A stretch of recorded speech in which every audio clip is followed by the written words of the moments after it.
రిషికొండ ప్యాలెస్కు మోక్షం కలగబోతోంది. గత ప్రభుత్వ హయాంలో వందల కోట్లతో ప్రజాధనం దుర్వినియోగం చేసి నిర్మించారని ఆరోపణలొచ్చిన ఈ ప్యాలెస్ను ఏం చేయాలో తెలియక రెండేళ్లుగా కూటమి ప్రభుత్వం తర్జన భర్జన పడుతోంది. ఈ తరుణంలో ఏర్పాటు చేసిన మంత్రుల సబ్ కమిటీ ప్రజాభిప్రాయం సేకరించి రిషికొండ ప్యాలెస్ను వినియోగంలోకి తెచ్చే అంశంపై ఒక నిర్ణయానికి వచ్చింది. తాజా డెవలప్మెంట్స్పై రిషికొండ నుంచి మా అసోసియేట్ ఎడిటర్ వాసు అందిస్తున్న ప్రత్యేక కథనం. గత 2-3 సంవత్సరాలుగా కూడా విశాఖలో అవ్వచ్చు, రాష్ట్రంలో ఎక్కడ చూసినా సరే రుషికొండ ప్యాలెస్ గురించి చర్చ. గత ప్రభుత్వ హయాంలో జగన్ కోసం మళ్ళీ సీఎం కనుక అయితే ఈ రుషికొండ ప్యాలెస్ నిర్మించుకున్నారు సీఎం క్యాంప్ ఆఫీస్కి. ఎందుకంటే ఎగ్జిక్యూటివ్ రాజధానిగా విశాఖను ప్రకటించారు. అప్పుడు మళ్ళీ అధికారంలోకి వస్తాం, ఇక్కడి నుంచే పాలన సాగించాలని ఆయన భావించారు. అందుకే దాదాపు 500 కోట్లు పెట్టి కట్టారనే ఆరోపణలు ఉన్నాయి.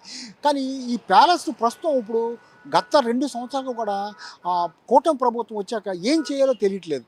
అంటే అత్యంత ఆధునిక మొత్తం కూడా ఫర్నిచర్ అవ్వచ్చు, ఇతర వస్తువులు అవ్వచ్చు, చాలా ఖరీదైన ఇతర దేశాల నుంచి తెచ్చి కట్టడం, ఇది కూడా దాదాపు 5 నుంచి 10 ఎకరాల్లో నిర్మించడం, 5 మొత్తం భవనాల్లో నిర్మించడం, ఎటు కాకుండా అంటే ఒక స్టార్ హోటల్కి ఉపయోగపడకుండా, లేకపోతే ఒక మ్యూజియంగా ఉపయోగపడకుండా కేవలం నివాస యోగ్యంగానే ఉండే విధంగా కట్టుకున్నారు. మరి ఇంత భవనాల్లో ఎవరు నివాసం ఉంటారు, ఎందుకు నివాసం ఉంటారు? దాదాపు నెలకి మెయింటెనెన్సే 25 లక్షలు ఖర్చు అవుతుంది, కరెంట్ అయితేనే ఇతర ఖర్చులు అయితేనే. మరి అటువంటిది ఎవరు లేకుండా 25 లక్షలు ఖర్చు అయితే మరి ఇప్పుడు దీన్ని ఉపయోగించాలంటే దీని ఆదాయ మార్గంగా మార్చుకోకపోతే ప్రభుత్వానికి ఇప్పటికే కోట్లాది రూపాయల నష్టం వాటిల్లింది. భవనం నిర్మాణం 500 కోట్లు కట్టడం అంత వేస్ట్ అని ఆరోపణలు వస్తున్నాయి. ఇప్పుడు నిర్మాణం అంటే దాన్ని నిర్వహించడానికి మెయింటెనెన్స్ చేయడానికి కూడా నెలకి 25 లక్షలు అవుతుంది. దాదాపు 2 సంవత్సరాల నుంచి ప్రభుత్వమే భరిస్తుంది. మరి ఈ పరిస్థితుల్లో రుషికొండ ప్యాలెస్ని ఏం చేద్దాం, ఎలా చేద్దాం, దీన్ని ఏ విధంగా ఉపయోగించుదామని ప్రభుత్వం ఒక మంత్రిమండలి ఉపసంఘం కమిటీని కూడా వేయడం జరిగింది. మొత్తం కూడా మంత్రులంతా కూడా అనేక సార్లు ప్రజల అభిప్రాయాలు తీసుకోవడం జరిగింది. ఏం చేద్దాం అనేది కూడా చర్యలు తీసుకునేందుకు కూడా ప్రజల నుంచి ఇతర అన్ని వర్గాల నుంచి తీసుకోవడం జరిగింది.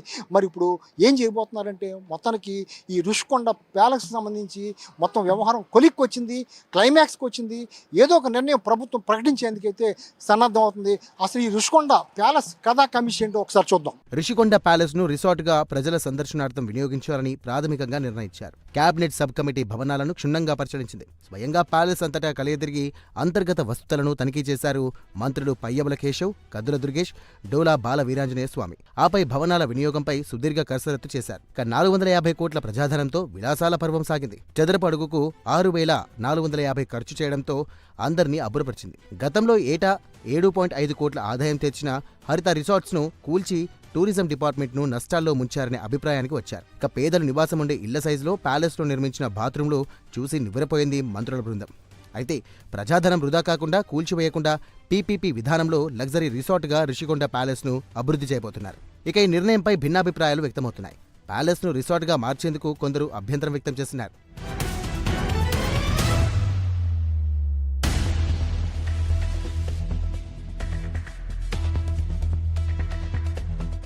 రుషికొండ ఒకప్పుడు పర్యాటకులకు ఆహ్లాదకరమైన ప్రకృతి అందాలకు నిలయం. ఇప్పుడు రాజకీయ, పరిపాలన, ప్రజా చర్చలకు కేంద్ర బిందువుగా మారిపోయింది.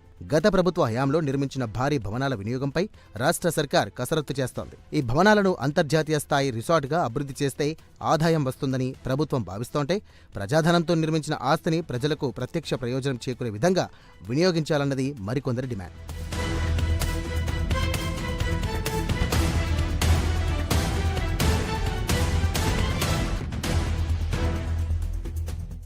ప్యాలెస్ ఒక బ్లాక్ను హెరిటేజ్ లేదా కల్చరల్ సెంటర్గా మార్చే ఆలోచన కూడా ఉంది. విశాఖ సెంటిమెంట్కు అనుగుణంగా నిర్ణయం తీసుకోవాలనే అభిప్రాయాలు కూడా వ్యక్తమవుతున్నాయి. ఆదాయం, పర్యాటక అభివృద్ధి కోణంలో ప్రభుత్వ ఆలోచన ఉంటే ప్రజాధనంతో నిర్మించిన ఆస్తి ప్రజలకు ఉపయోగపడాలన్నది ప్రజా సంఘాల వాదన. అందుకే విశాఖ ప్రజల ఆకాంక్షల మేరకు సర్కార్ నిర్ణయం ఉంటుందా లేదా అనేది ఉత్కంఠ రేగిస్తోంది. గత వైసీపీ ప్రభుత్వం హయాంలో నిర్మించినటువంటి ఈ రుషికొండ ప్యాలెస్, మనం ఈ రుషికొండ ప్యాలెస్ దగ్గర ఉన్నాం. ఇది అత్యంత వివాదాస్పదమైంది. అంటే సిఆర్జెడ్ నిబంధనల విరుద్ధంగా కట్టారని కొంతకాలం, ఇది జగన్ మళ్ళీ సీఎంగా వస్తే తన కోసం కట్టుకున్నాడు, సీఎం క్యాంప్ ఆఫీస్ కోసం కట్టుకున్నాడని కొంతకాలం అనేక వివాదాలు చుట్టుముట్టాయి. అయినప్పుడు కూడా ఈ గత ప్రభుత్వం హయాంలోనే ప్రభుత్వం మొత్తం కూడా దీన్ని పూర్తి చేయడం జరిగింది. దాదాపు 500 కోట్లతో దీన్ని పూర్తి చేయడం జరిగింది. మనం చూడొచ్చు, ఒకసారి ఈ భవనాలను ఒకసారి చూడొచ్చు. ఎంతో కాలంగా ఈ వివాదం నడుస్తుంది. దీనిపై గత 2 సంవత్సరాలుగా కూటమి ప్రభుత్వం వచ్చినప్పటి నుంచి కూడా దీన్ని ఏదో విధంగా వినియోగించాలనే తపంతో మొత్తం కూడా మంత్రుల ఉపసంఘం కమిటీ సమావేశం జరగడం జరిగింది. దఫదఫాలుగా వాళ్ళందరూ కూడా చర్చించడం జరిగింది. మొత్తం కూడా ఈ ఋషికొండ ప్రాంతంలో కట్టినటువంటి దీన్ని దాదాపు ఋషికొండ ప్యాలెస్గానే నామకరణం చేశారు. మొత్తం కూడా దీంట్లో దాదాపు అనేక బ్లాకులు నిర్మించినప్పుడు కూడా విఐపి సూట్లు అయితేనే సమావేశ మందిరాలు, ఆధునిక సౌకర్యాలతో నిర్మాణాలు చేపట్టారు. ఇందులో ఉపయోగించినటువంటి మొత్తం అంటే ఫర్నిచర్ అవ్వచ్చు, ఇతర సామగ్రి అవ్వచ్చు, వివిధ దేశాల నుంచి భారీగా లక్షలాది రూపాయలు పెట్టి కొనుగోలు చేశారనే విమర్శలు కూడా ఉన్నాయి. దాదాపు 9 నుంచి 10 ఎకరాల్లో ఈ నిర్మాణం జరిగినట్టుగా కూడా చెప్తున్నారు. కాకపోతే 5 భవనాల రూపంలో కట్టినటువంటి వీటిని ఏ విధంగా ఉపయోగించాలి, ఎలా ఉపయోగించాలని ఎవరికి అర్థం కాని విషయం. ఎందుకంటే ఋషికొండ బీచ్కి సమీపంలో ఈ కొండ కింద నుంచి చూస్తే బీచ్ కనిపించే విధంగా జగన్కి ఎంతో ఇష్టంగా దీన్ని నిర్మించుకున్నారని చెప్తారు. మరి అటువంటిది ప్రభుత్వం రాకపోవడంతో ఇదంతా కూడా ప్రభుత్వం ఇప్పుడున్నటువంటి ప్రభుత్వం దీన్ని ఏ విధంగా వినియోగించుకోవాలని దాదాపు 2 సంవత్సరాలుగా కూడా తల్లబట్టుకునే పరిస్థితి. ఇప్పటికి కూడా ఏం చేయాలో కూడా తెలియని పరిస్థితి. మొత్తానికి ఉపసంఘం భేటీలు అనంతరం కూడా మొత్తం ఇవాళ కూడా ఉపసంఘం భేటీ అనంతరం కూడా ఏం చేయాలి, ఎలా చేయాలని కూడా వచ్చినటువంటి ఉపసంఘం మంత్రులు కందుల దుర్గేష్, టూరిజం శాఖ మంత్రి కందుల దుర్గేష్ అయితేనే మొత్తం కూడా మిగిలిన మంత్రులు అయితే పయ్యావ కేసులు అయితేనే బాల వీరాంజనేయ స్వామి అయితేనే అందరూ కూడా ఆ టూరిజం అధికారులతో కలిపి ఈ ప్రాంతాన్ని పరిశీలించడం జరిగింది. దీని మీద మరోసారి ఫైనల్గా సమీక్షించడం జరిగింది. ఈ ఋషికొండ తీర ప్రాంతం కావడంతో సిఆర్జెడ్ అనుమతులపై కూడా అనేక సమస్యలు, అనేక ఆరోపణలు కూడా రావడం జరిగింది. పర్యావరణ కార్యకర్తలు అయితే మొత్తం ప్రతిపక్షాలు అయితే అప్పట్లో అనేక ఆరోపణలు కూడా చేయడం జరిగింది. పర్యావరణవేత్తలు కూడా ఇది నిబంధనలకు విరుద్ధంగా నిర్మించారని కూడా ఆరోపించడం జరిగింది. మొత్తానికి అనేక సమస్యలు సుడిగుండాల అనంతరం విశాఖలో నిర్మించినటువంటి ఈ ఋషికొండ ప్యాలెస్ని ఏం చేద్దాం అనేది ప్రభుత్వం త్వరలోనే ప్రకటించేందుకు సన్నాహం చేస్తుంది. ఇప్పటికే మొత్తం కూడా మంత్రుల మండలి ఉపసంఘం అనేక సమావేశాలు నిర్వహించడం జరిగింది. సమావేశాల అనంతరం ప్రజల నుంచి వచ్చినటువంటి అర్జీలు అయితేనే, సూచనలు అయితేనే అన్నీ కూడా తీసుకోవడం జరిగింది. అదేవిధంగా స్టార్ హోటల్ నుంచి వచ్చినటువంటి సూచనలు తీసుకోవడం జరిగింది. మరి మొత్తానికి ఒక కొలిక్ అయితే వచ్చిందని చెప్పొచ్చు. అతి త్వరలోనే ఈ ఋషికొండ ప్యాలెస్ని ఏ విధంగా ఉపయోగించాలి, ప్రజల కోసం ఉపయోగించాలా, ధనార్జన కోసం ఉపయోగించాలా, ఏం చేయాలి అనేది కూడా ఆలోచించే పరిస్థితి ఉంది. ఇక హాస్పిటాలిటీ రంగానికి కేటాయించడమే సముచితమని మంత్రుల కమిటీ అభిప్రాయపడుతోంది. వైజాగ్ వాసుల సెంటిమెంట్ను గౌరవిస్తూ ప్రజల సందర్శనార్థం ఒక బ్లాక్ను కల్చరల్ లేదా హెరిటేజ్ సెంటర్గా ఉంచేలా నివేదికను రూపొందించారు. దీనిని అంతిమ నిర్ణయం కోసం సీఎం అధ్యక్షతన జరిగే కేబినెట్ ముందు పెట్టనున్నారు. ఇక తాజా పర్యటనలో మంత్రుల బృందం ప్యాలెస్లోని ప్రతి బ్లాక్ను, గదిని క్షుణ్ణంగా తనిఖీ చేసింది. ఖరీదైన టాయిల్స్, అలాగే బెడ్స్, ఫర్నిచర్, బాత్ టబ్స్, కమెడ్స్ వంటి అంతర్గత వసతులను, నిర్మాణ శైలిని పరిశీలించింది.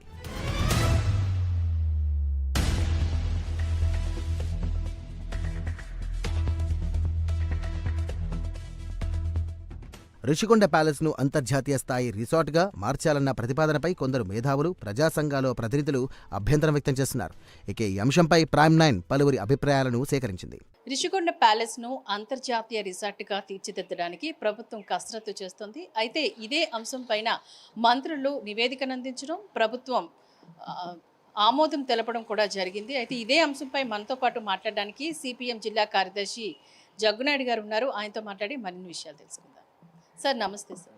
సార్ ఋషికొండ ప్యాలెస్ను ఇప్పటికే అంటే రిసార్ట్గా మార్చడానికి కూడా ప్రభుత్వం ఆమోదం తెలుపుతుంది. దీనిపై మీరే జగన్మోహన్ రెడ్డి ప్రభుత్వం ఋషికొండల్ని ధ్వంసం చేసి 100 కోట్ల రూపాయలు ప్రజాధనం వెచ్చించి అక్కడ ప్యాలెస్ నిర్మించిందని చెప్పని దీని పెద్ద ఎత్తున ఆందోళన జరిగింది. కొండలను ధ్వంసం చేయొద్దు, పర్యావరణాన్ని నాశనం చేయొద్దని చెప్పని ప్రత్యేకంగా ఆందోళన కార్యక్రమం జరిగింది. అయినా ప్రభుత్వం భవనాలు నిర్మించింది. ఈ భవనాలు నిర్మించి దాదాపు 4 ఏళ్ళు పూర్తయింది. ఇంతవరకు కూడా వినియోగంలో తేలేదు. అది దాదాపు 450 కోట్ల పైన ప్రజాధనం. అది అంత ధనం ఈరోజు వృధా అయిపోయింది. కూటమి ప్రభుత్వం వచ్చింది, దాన్ని సీఎం చంద్రబాబు గారు పరిశీలన చేశారు, డిప్యూటీ సీఎం పవన్ కళ్యాణ్ గారు పరిశీలన చేశారు. చేసి మీ అధికారులకు వచ్చిన తర్వాత వెంటనే దీన్ని ప్రజోపయోగకరంగా దీన్ని వినియోగంలో తీసుకొస్తామని చెప్పని హామీ ఇచ్చారు. అంతా విశాఖపట్నం వాసం అంతా కూడా మేము ఆనందించాం, వినియోగంలో తీసుకొస్తారని చెప్పని. కానీ ఈ ప్రభుత్వం వచ్చి 2 సంవత్సరాలు దాటిపోయింది, ఇంతవరకు ఎటువంటి వినియోగాలు తేలేదు, అలాగే ఉన్నాయి. మంత్రుల బృందం టీం వేశారు, ఆ టీం పరిశీలన చేస్తున్నారు, వెళ్తున్నారు, ఏవో రిపోర్ట్ ఇస్తున్నారు. ఆచరణలో ఇంతవరకు ఎటువంటి నిర్ణయం తీసుకోలేదు.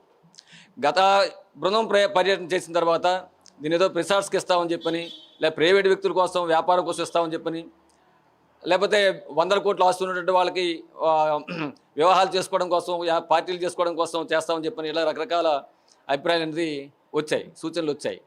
కానీ సిపిఎం పార్టీగా మేము చెప్పదలుచుకుంది, ఇది ప్రజల ధనంతో నిర్మించినటువంటి భవనాలు, అది ప్రజోపయోగకరంగా ఉపయోగించాలి, ప్రజలకు ఉపయోగించాలి.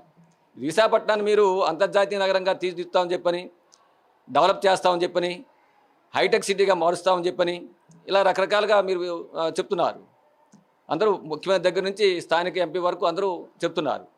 దాన్ని ఆచరణలో పెట్టాలంటే ఈ భవనాన్ని ప్రైవేట్ వ్యక్తులకు ఇస్తే ఉపయోగం ఉంటుందండి. ఖచ్చితంగా ప్రజోపయోగకరంగా ఉపయోగపడాలని చెప్పనంటే సైన్స్ డెవలప్ చేయడం, సైన్స్ మ్యూజియం దాన్ని డెవలప్ చేయండి.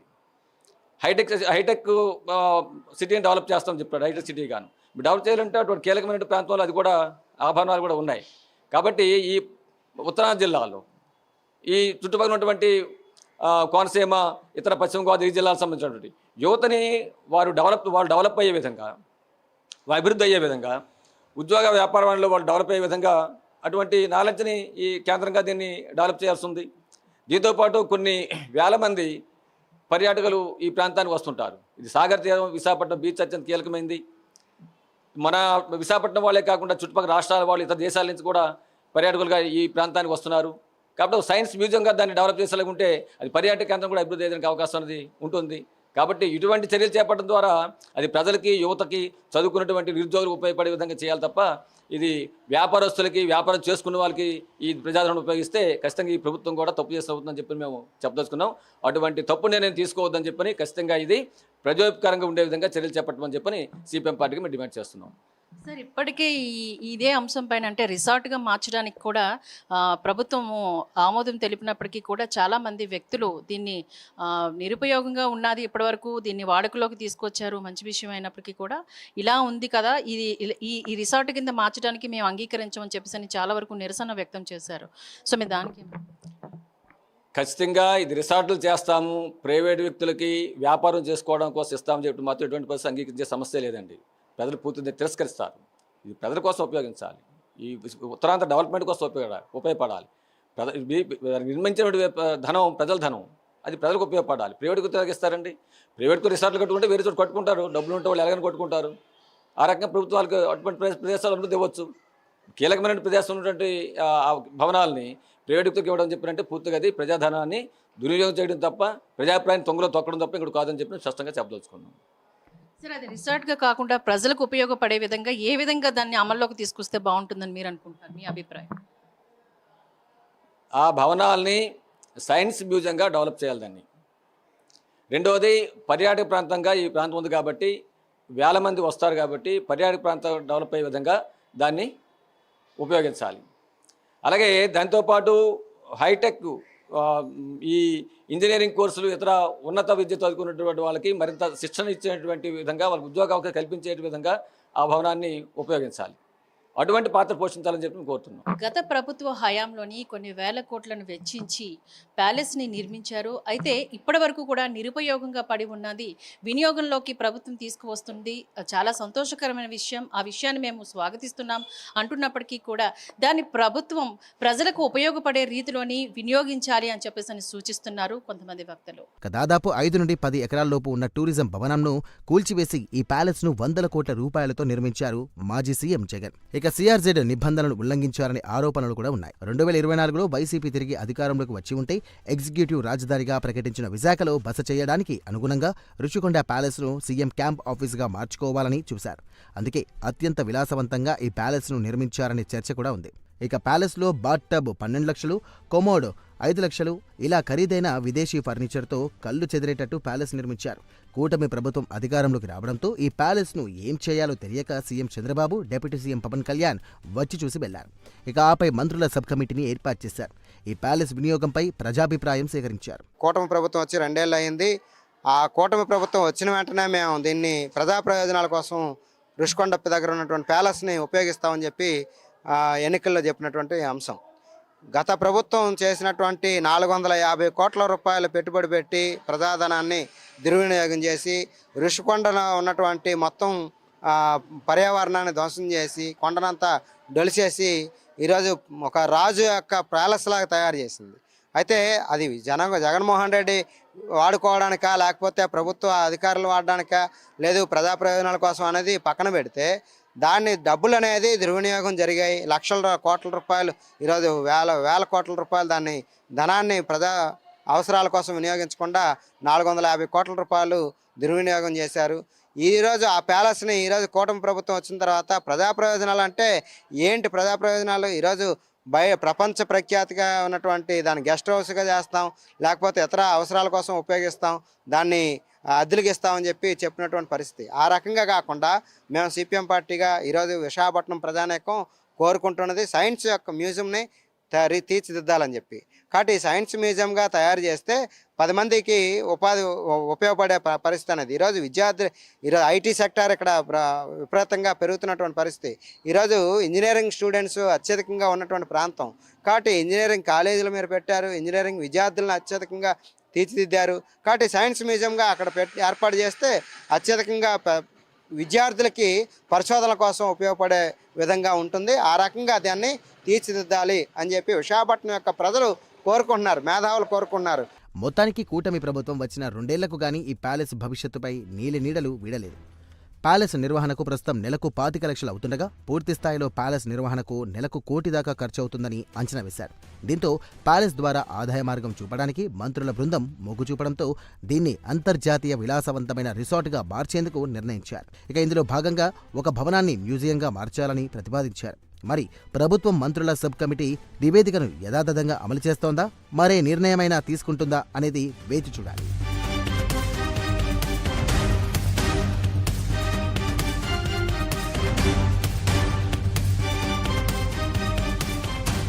ఇది పరిస్థితి. చూశారు కదా, రుషికొండపై ప్రజల అభిప్రాయం కానీ, లేకపోతే మంత్రులు కానీ, లేకపోతే ప్రభుత్వం కానీ దాదాపు కొన్ని సంవత్సరాలుగా కూడా దీనిపై కసరత్తు చేస్తుంది. కూటమి ప్రభుత్వం అధికారంలోకి వచ్చినప్పటి నుంచి కూడా దీన్ని ఏ విధంగా వినియోగించాలి అంటే ఇది ఒక తెల్ల ఏనుగుగా మారిపోయింది. దీన్ని పోషించడమే కష్టమైపోయింది. నెలకు 25 లక్షలు వృధాగా ప్రజాధనం దుర్వినియోగం అవటం. అది ఇప్పటికే 450 కోట్లు పెట్టి ధనం దుర్వినియోగం అయిపోయింది. ఎందుకని కూడా అందరూ కూడా విమర్శించే పరిస్థితి కనిపిస్తుంది.